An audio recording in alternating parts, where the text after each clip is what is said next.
மணமேல்குடி தூய ஆரோக்கிய அன்னை ஆலயத்தில் கிறிஸ்து பிறப்பிலிருந்து புது வருட பிறப்பு வரைக்குமே சிறப்பானதாக ஒவ்வொரு நாளும் ஒவ்வொரு கருத்துக்காக சிறப்பாக வேண்டப்பட்டுக்கிட்டு வருது. அதன் அடிப்படையில் இன்றைக்கு திருக்குடும்ப பெருவிழாவை விமரிசையாக சிறப்பித்தாங்க.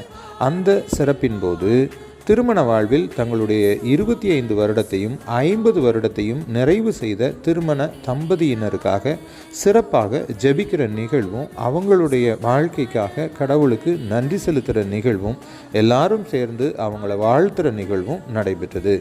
இந்த நிகழ்வை அருட்தந்தை ஆரோக்கியசாமி அவர்கள் ஏற்பாடு பண்ணியிருந்தாங்க. இறைமக்கள் எல்லாருமே பக்தியோடையும் ஆர்வத்தோடையும் கலந்துக்கிட்டு அவங்களுக்காக சிறப்பாக வேண்டுனாங்க. இதுவரைக்கும் நம்ம சேனல் நீங்கள் சப்ஸ்கிரைப் பண்ணாமல் பார்த்துக்கிட்டு இருந்தீங்கன்னா சப்ஸ்கிரைப் பண்ணிவிட்டு பாருங்கள். அப்படின்னா தான் இதை மாதிரியான அப்டேட்ஸ் எல்லாமே உங்களுக்கு தெரிய வரும்.